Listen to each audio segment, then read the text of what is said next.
Greetings, dear ones. I'm Kryon of Magnetic Service. I'm going to call this particular message Perception.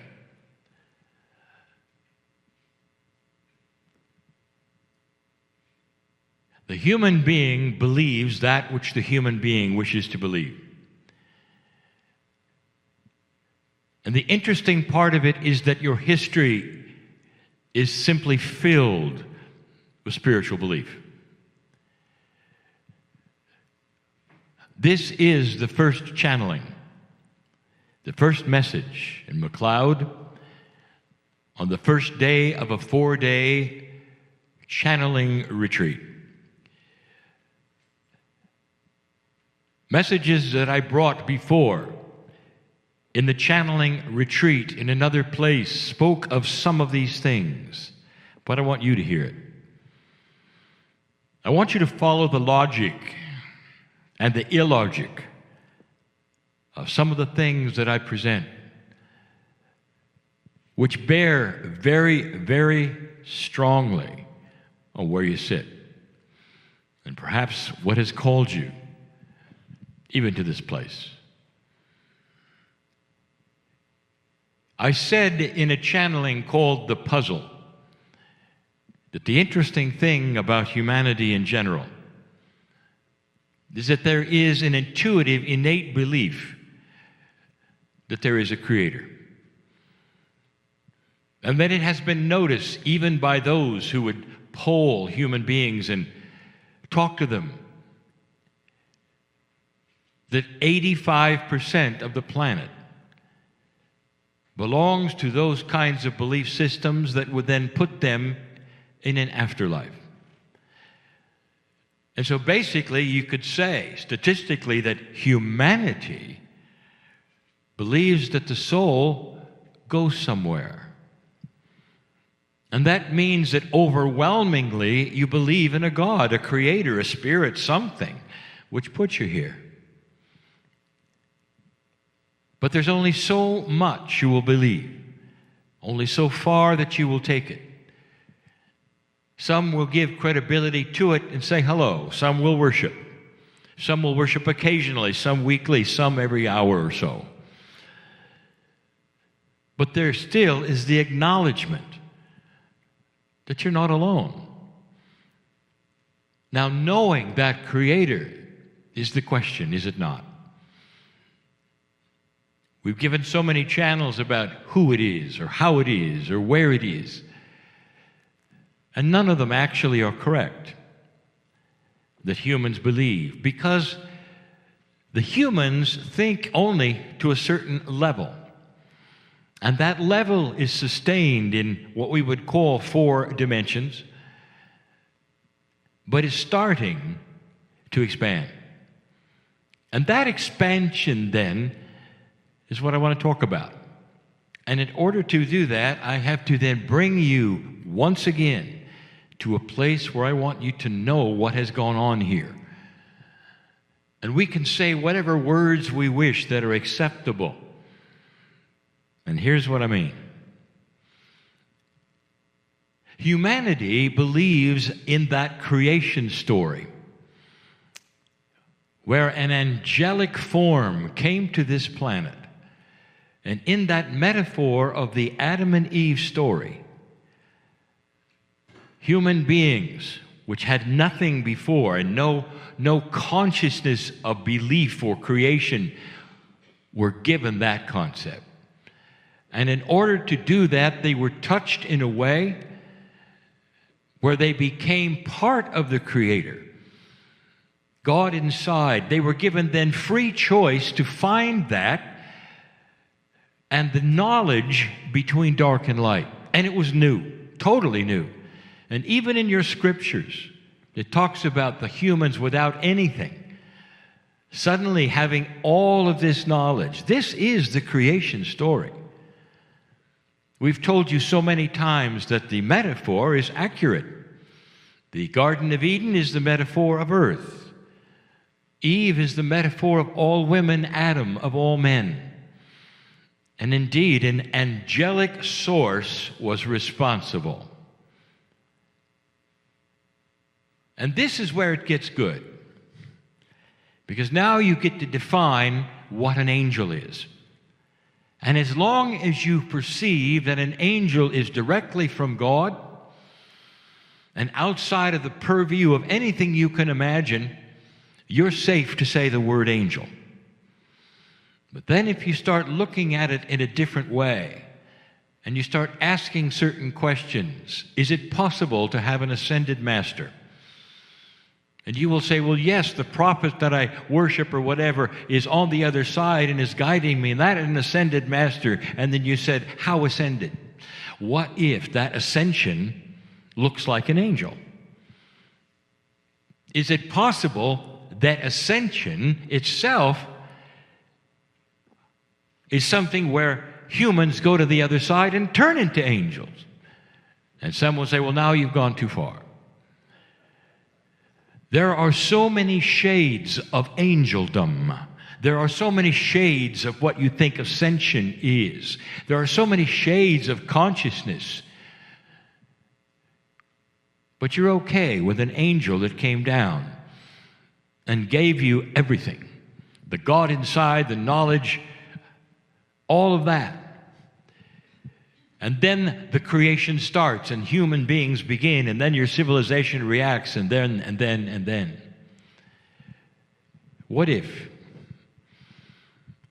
I changed the story a little? And I'm not going to say anything other than angel. What if the angel stayed? And you'll say, well, I'm not sure that's accurate. And then I say, isn't it true that angels are always with you? Are you looking at your scripture? Haven't you read it? The angels are always here. Sometimes they speak to you, sometimes they don't. They created everything. They're from God. You say, okay. And then you have a list of angels. Some of them you've named. Some of them you give priorities to. And you say, okay, I'm fine. So angels are still here. Okay. What if the angels actually stayed and taught you something? And you say, well, I don't really find that in Scripture. Well, I say, well, it's not really there in that way. But how in the world did you learn the things that you know about God? There had to be some original teaching. Did you know that the angels didn't just give you this and turn you loose? There had to be some education along the way. Doesn't that make sense? Is that logical or is that illogical? How is it that you could have free choice over dark and light and not know what even dark and light was? I mean, there had to be some teaching. What is God? What does light look like? What is integrity like? Then you get into these areas. Well, that's why we were given masters. Because the masters and the prophets, they came in and they slowly and they taught us. And then we ask this, well, were the masters human? And some will say, yes, but they had a divine start. Okay, so perhaps they were part angelic and part human. Okay. Do you see where this is going? Humanity doesn't really understand what an angel is, dear ones. And it can be many things to many people. And then you get into the biggest questions of all. And it seems like I'm going to turn the page when it comes to subjects, but I'm not. Perceptions of your place in the galaxy, in the universe. You believe in that creator and all the things that perhaps happened, starting with that creation story and starting with that angel. But as you look out into the stars and you look at yourself and you see you're part of a system, it's starting to occur to so many humans all over this planet. Maybe you're not alone. Do you think the Creator had this little speck called Earth, and that's the only real creation that counted? And that's the only one that an angel ever visited? And then as you look out of the vast skies of the trillions and trillions of stars and perhaps planets, and you take a look at something else which is very interesting, is that the elements here on this planet are everywhere else in the galaxy. Do you really think you're the only one? Statisticians looking at this, scientists looking at this. Are you ready? Say there must be life. There has to be billions of Earths like yours in this vast array. So for you to think that you're completely and totally alone is folly. Scientists won't agree with you. So suddenly you have to ask the question, well, did this happen anywhere else? Are there humanoids? Are there others around with consciousness and intelligence, and perhaps they have a creation story? And that would be the first intelligent, multidimensional thought you'd have. And the answer is yes. And it makes sense, and it's logical. You're not alone. Then you have to ask the question, well, is there timing in this? There's a hierarchy in this, and where are they? And are they ascended or not? Or do they know what we know? And the answer is yes, all of those things. And you'd be right. What's an angel? Did you know that this planet got a very late start when it came to life in general? The elements of life, the amino acids, the electricity from the clouds, all of the things that go into the creation of microbial life at its infancy, all of that is present everywhere. They've even found pieces and parts of the elements of DNA in space. They're starting to realize what you have here may be everywhere. But the timing is interesting. You just got here. You've got a 4 billion year old planet, and that it's in its cool state. And you've been here 200,000 years. That's what the scientists have said, because that is the demarcation point where they've discovered that's when humanity got 23 pairs of chromosomes and everything else below you has 24. Something happened. 200,000 years ago, a drop in the bucket in time with a galaxy of 13 billion years. What is the possibility that there was life before you, looking just like you, with an Adam and Eve story, with angels, with all of those things? What do you think are the statistical probabilities? Don't ask your priest, ask a scientist. And they'll say, it had to be. The odds are overwhelmingly against the universe simply doing nothing and waiting for you. Millions of years before an angel came down on this planet, there was life. There was life with the puzzles. There was a creator. There was the love of God. All of these things, way before you. And yet, even as I say this, there will people who want to turn off this channel and say, I don't believe that. We've given that a name too. Too smart to look. You know what you know, therefore there is nothing else to know. And that still is the attitude. Even those who would never be in a meeting like this, a channeling meeting, even if you talk about angels or creation, would look at the vastness of the universe and say, I think we're alone. Just because that's what they were told. Or perhaps they're not having a perception of something bigger than they know. So let's carry it even further. Let's say there were angels all over, and there were many who were giving the same kinds of creation stories all over. Let's say that there were ones that were seeded and with this information millions of years before it ever got here. Do you see the potential of them becoming evolved? Do you see the potential of other planets and other places in your galaxy becoming spiritually evolved, where consciousness would raise and they'd know more and more about that common creator, the one you have, the one they have? That's logical. And if that were so, how far does evolution take consciousness? What is an ascended master? How high is that consciousness on your world that you've seen? When you saw or heard or knew about the prophet Elijah, who had a high enough consciousness that he walked out into a field and ascended on his own without death, and had Elisha watch that, let me ask you, how high was that? Now you have a consciousness of a human being who says, I'm ready to go, watch me. And the consciousness raised to a point where he turned into light and left. How high is that? Is it attainable? Is that something that over the next 100,000 years you might attain or know about or learn about or use? And the answer is that is what evolution of this planet is all about. Is it possible that consciousness could be non-corporeal? There's a lot of laughter in this room right now.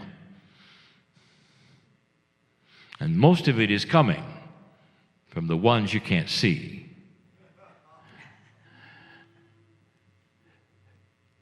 A non-corporeal one is here. In this lifetime, you thought it would be corporeal, and she's not. You just consider that you're going to reincarnate like you look now. Some don't. Some come back and help the planet without a body. But the consciousness is here. Aurelia Louise Jones is here. And she is the one who introduced you to, have to be careful, the angels in the mountain. Now, if you say there are angels in the mountain, you're going to get attention. If you say that there are space creatures in the mountain, you're not. Do you see the difference? What if they're one and the same?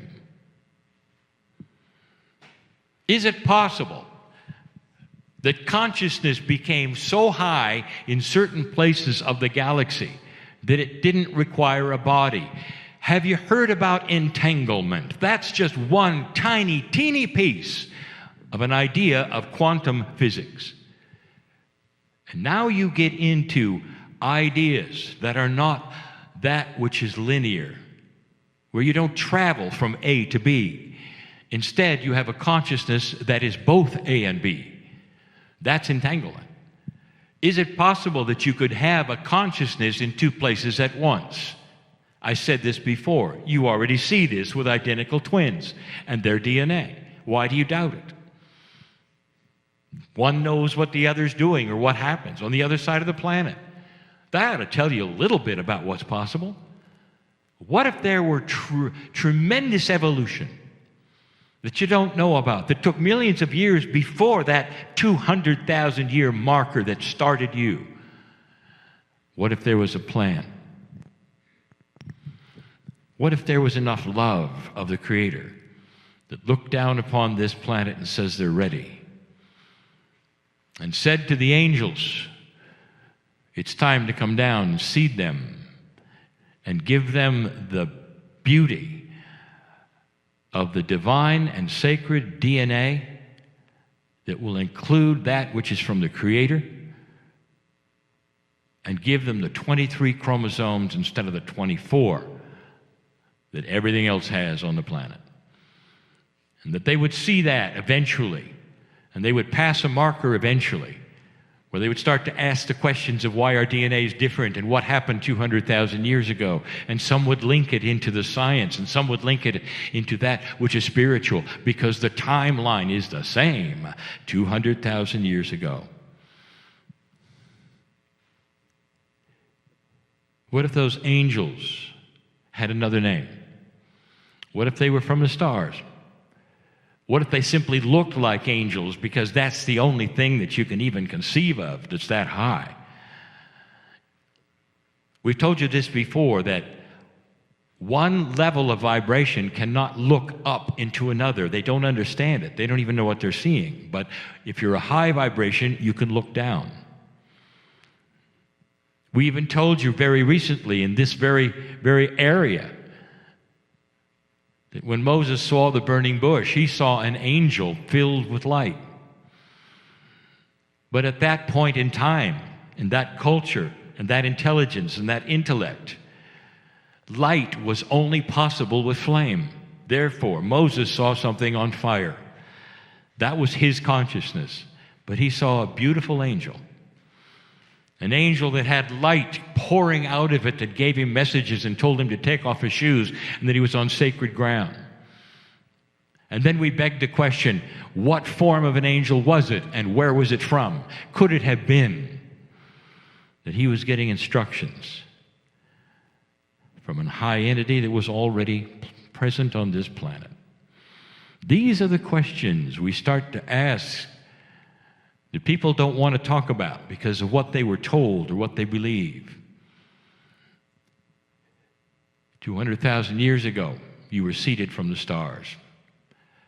What looks like angelic energy was definitely angelic energy pouring out of the evolved ones from the seven sisters called the Pleiadians, who had more than 2 million years to evolve into non-corporeal consciousness. All of them you would classify as ascended masters, and they had a plan, and they had a job to do. And it was to take the next planet in line that was ready and give them the knowledge of light and dark and appear as angels to all of them. From the creative source, the same one, the same love. Only with that which was ascended came that also which was love. The higher the ascension goes in that which is consciousness, the closer you become to the creative energy. That means the more love you would have, more than just love. The more compassionate action you would have into realms that you haven't even identified yet is what love truly is. I came here 30 years ago, and the first thing I told you that you weren't going to have an Armageddon, and you didn't. I've told you so many things that are now in your face. And one of them is that you're going to see an evolvement, and you are seeing an evolvement that starts to shed light on this planet, just like what happened with them. Dear ones, I will say it again. The history of this planet shows it over and over. Ask indigenous, where did they come from? Don't look at Scripture. Ask indigenous, thousands of years before Scripture. Thousands, where did you come from? What's your tradition? And they will point to the sky and say, we came from the stars, because they know.